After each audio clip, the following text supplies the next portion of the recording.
What is going on, fight fans? So I'm going to do a 3-part series with this. This is the first video. We're going to look at active fighters that need to be in ESBC, that still need to be in ESBC.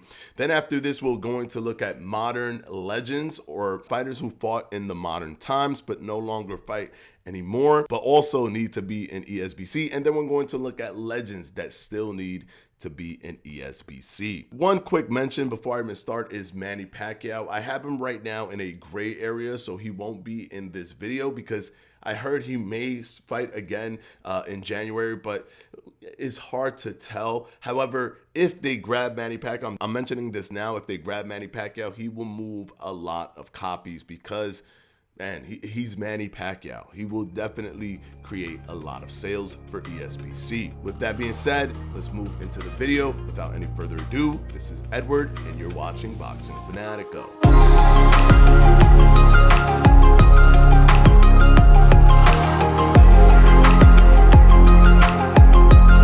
Okay, we're gonna quickly jump into it with number 1, Ryan Garcia. Now, Ryan Garcia is huge on social media. He has an immense following. He uses it intelligently.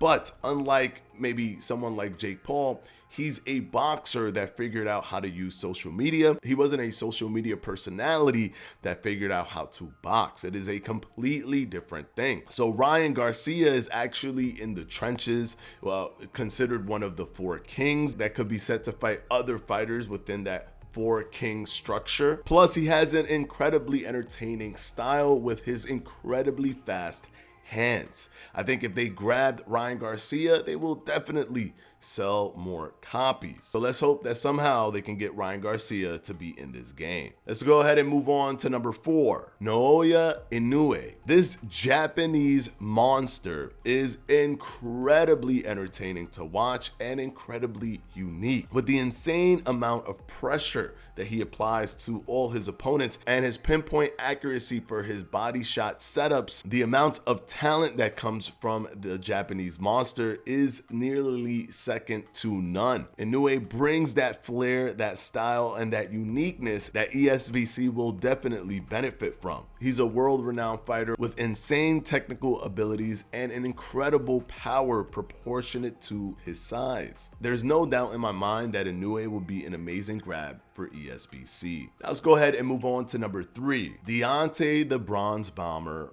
Wilder. Now, Deontay would just be incredibly unique as a pickup for ESBC because the man is going to have a very bizarre footwork and also bizarre punching combinations because both of those things are not close to being technically sound. However, a lot of people think that he only has a right hand. I beg to differ. I believe that he has a good jab setup, and a right hand. Also, you could do the Euro step. If you have Deontay Wilder and ESBC grabs him up, please let us do the Euro step because the man does a Euro step. And all of that stuff lends to his uniqueness, how unique he is for the game.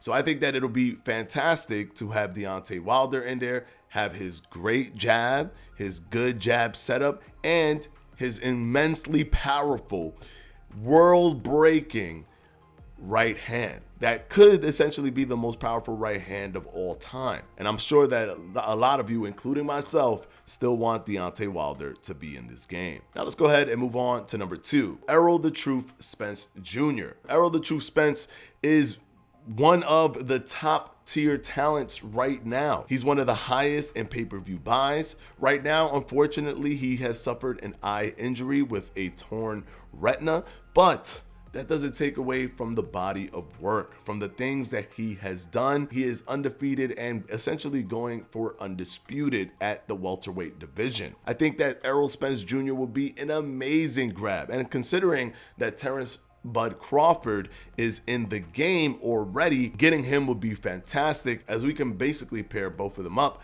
and have them fight virtually if we never get them to fight in the real world. Errol Spence Jr. will 100% move sales, and I hope that ESBC reaches out and tries to get Errol Spence Jr. in the game. And number 1, Giovanta Tank Davis. Giovanta Tank Davis is super exciting. He essentially guarantees that all of his fights are going to be spectacular events because they always end it in that way, either a uppercut knockout or a come from behind type rush where he knocks the person down multiple times en route to a victory.